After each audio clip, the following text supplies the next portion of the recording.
Hey everyone, welcome back to On the Fence Movie Reviews. I'm Adrian. And I'm Rob. So today we're going to be talking about Spider-Man Far From Home. Spider-Man, does he do whatever a spider can?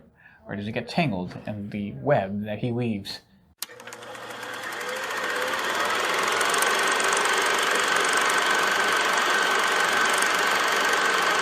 So Rob, let's jump right into it. What did you like about this film? I'm jumping right into it, Adrian. And let me tell you, the first thing that stood out to me was the visual effects of this movie were, to my eye, very joyful. The Mysterio and like everything that, like, how he uses his powers and like all the effects that they have, it was just like, I watched it and I was just like, I'm pretty sure there was a smile on my face watching when Mysterio specifically was on screen and what he did. Also, I did enjoy the I guess the more build of Gwen. I mean, not Gwen. I keep thinking of Spider-Gwen. MJ and Peter's relationship while they're on their class trip. There was good dialogue between them. Even just the whole group together, they kind of feel like everyone did. You like in that high school dynamic of all the friends? Yes, all the friends, as I was once in high school a long time ago. And I had a long time ago. Very long time ago. You don't have to bring it up again. And I don't think you remember that far back. I do remember that far back. It was a long time ago, Adrian. You can be quiet. All right, well, anyways, it just reminded me of, like, you know, when we all hang out and go somewhere, and just, you know, that kind of aspect of it. I really enjoyed that.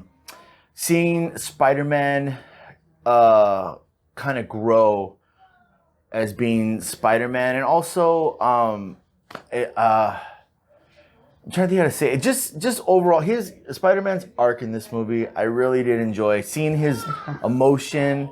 You know, after the ramifications of Endgame, kind of bleeding into this movie, and seeing his emotional arc, it was just, it got me. It got me. It got you. Yes, it did. So, what about you? What did you enjoy about Spider-Man Far From Home? Well, let me tell you, Rob. Okay, he's using his fake voice now.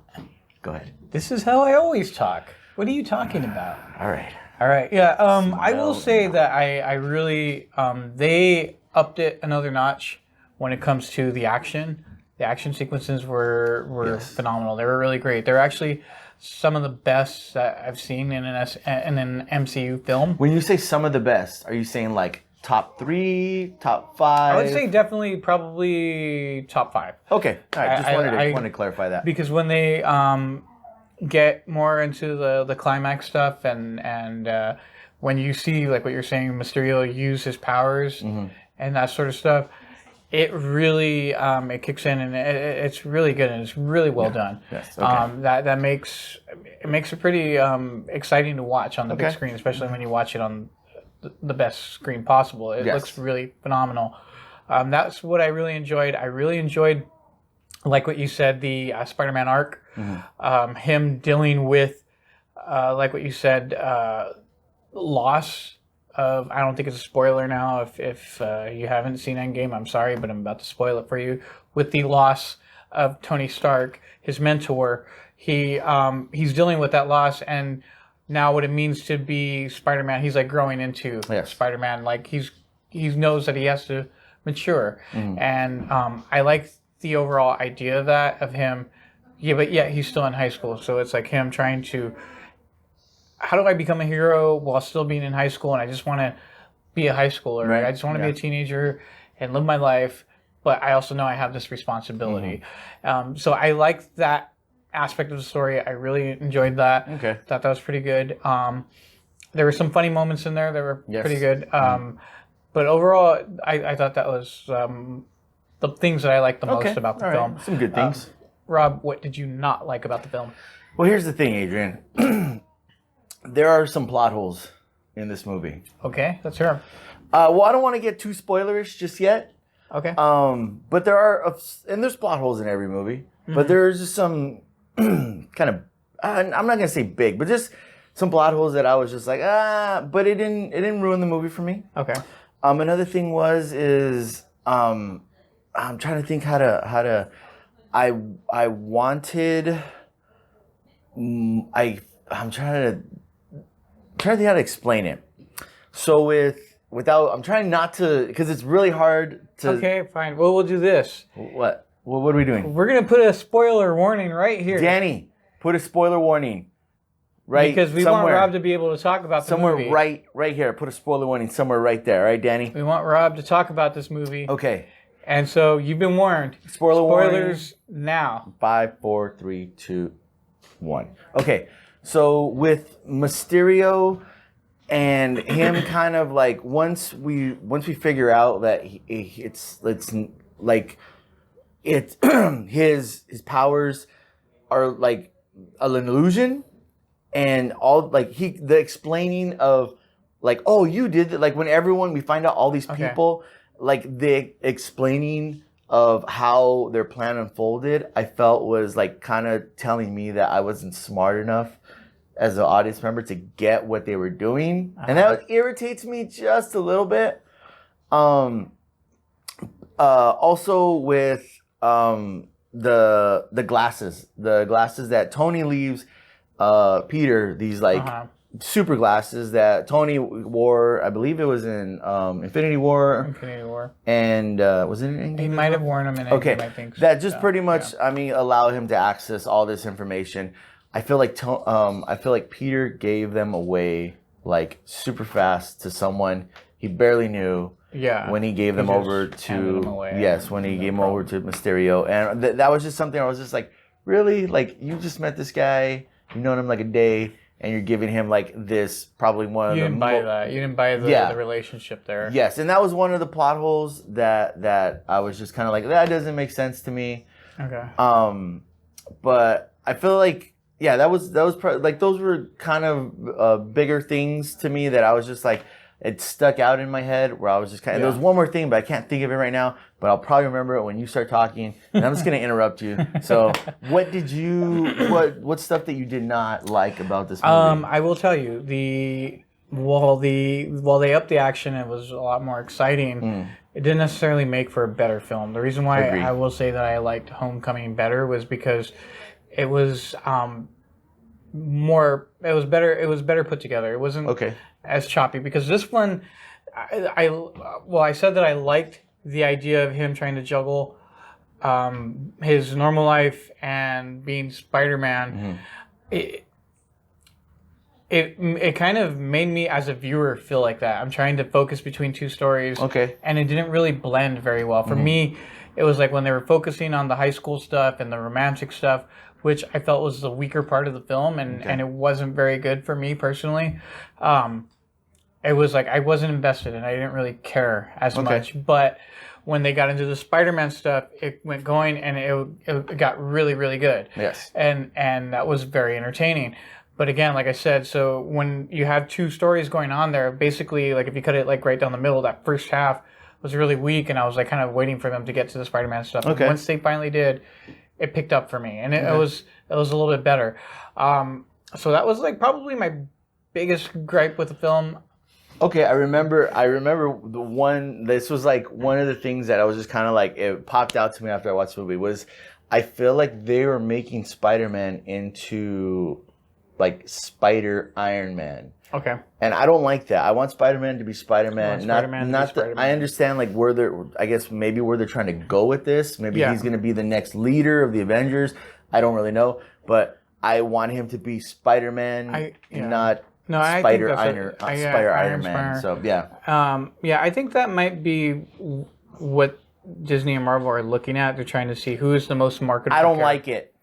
Who's the most marketable character? I get that. To lead this thing going forward as a franchise. And I mean, when you look at it, who's left, you probably have Spider-Man is going to be your most marketable character. Right. Because I mean, when you look at who else is there, well, they may be popular. I don't think they're going to sell tickets as much as they will Spider-Man. I get you, but I think my issue is not that they're making like making him the next leader. It was just I feel like Spider-Man. Okay, like in Homecoming, his like suit. I mean, it wasn't iron. It was had was just the technology. regular, Yes, yeah. regular suit with had some technology. I feel like this one's just like a Spider Iron Man suit. So I don't know. I mean that's the things that you didn't really care for. I didn't care for that, but I mean it didn't make me not like the movie less. Like I agree with you. Action way up there, but story kind of came down a little. Yeah, and I agree. There was things that were pretty predictable. Like we all knew Mysterio was going to basically be the bad guy. Yes. And because I mean, if you're familiar with Mysterio, he's a master of illusions. Yes. And you kind of figured the what they deemed or what they dubbed the elementals in the film. So you had like the fire guy, the earth, water. And water. Yeah. It was all an illusion, which kind of like I figured because again it's Mysterio. So when they do that reveal, it was kind of almost like a cheesy throwback to some sort of like almost like a Saturday morning cartoon that you would see, like animated like comic book cartoon. Well, here's the thing: is I don't get up early on Saturday morning, so I have no idea what you're talking about. So I'll just take your word. But yeah, no, it felt like that. It felt like like a Spider-Man or like one of those cartoons that you would see. Yeah, I get you. Where the villain would just go into his exposition and explain like this is what I did and this is how I got away with it. Yes. Well, I kind of like that scene for that very reason because it felt very nostalgic. We're not talking anymore. But yeah, if you're trying to take yourself serious and being a little bit more mature, it doesn't really work. I did like Jake Gyllenhaal. I thought he was a good actor. I thought he was perfectly casted as Mysterio. But yeah, those were the things that just didn't really stick well with me. Okay. But, I forgot. Well, since we went into spoilers, the part where Spider-Man is getting like his spider sense back, and like how Mysterio's using like the illusion technology, so he can't really see anything. But then his like spider sense kicks in, and he's like taking out all these like those drone things, and he's just that part was like I was like that part's so awesome, and that was my spider sense right there, knocking stuff over. Anyway, that part was pretty good. I like that because that was one of the bigger problems I had with the first one is they didn't really use the spider sense, and I was like, well, what's the deal with not having spider sense? Like, so that was kind of disappointing. But it was cool to see them use his Peter Tingle in this film. Which does not work on bananas for whatever reason. Yes. But yeah, it was good to see him do that, and I like that scene a lot. Yeah. But I do want to talk about last spoiler, the mid-credit scene. Okay. I'll let you say. I feel like let me just say this because I'm going to say this because I'm bigger than you. That mid-credit scene, I feel like it's just an extension of the movie. Like it shouldn't have been a mid-credit scene. It should have just been right at the end of the movie. And I agree. You cheated me. I was cheated out of a mid-credit scene that it was just the end of the movie that they put later on in the credits. So yeah, and I agree. I feel like I was cheated. I would say that it's probably one of the best mid-credit scenes that we've seen in an MCU film. Okay. Because of the way it plays out. Okay, I'll let you go ahead and I don't feel that way. I thought it was a really cool.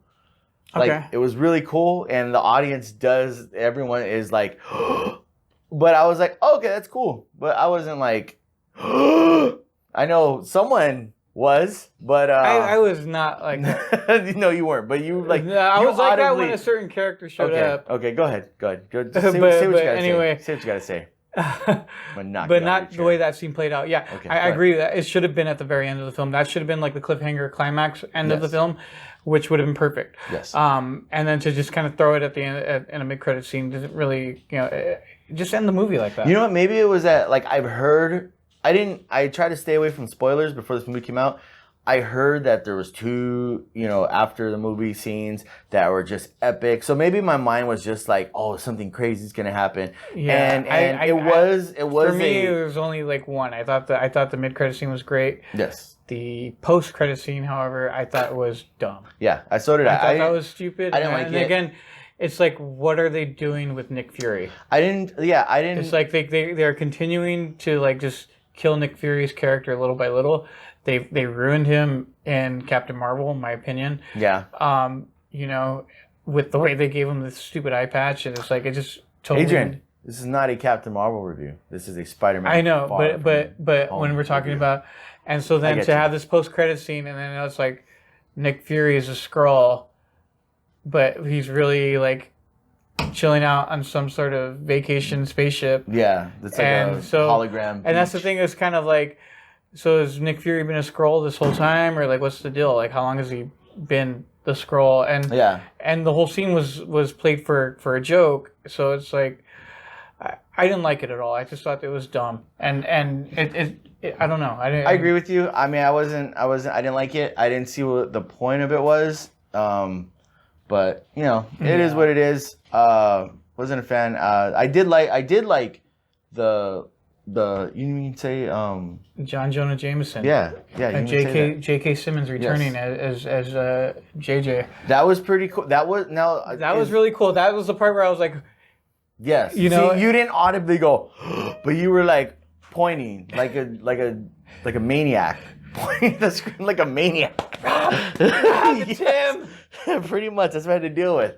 But no, yes, that scene, I did like it. Yeah. I wasn't, my jaw didn't drop like everyone else in the theater. Yeah.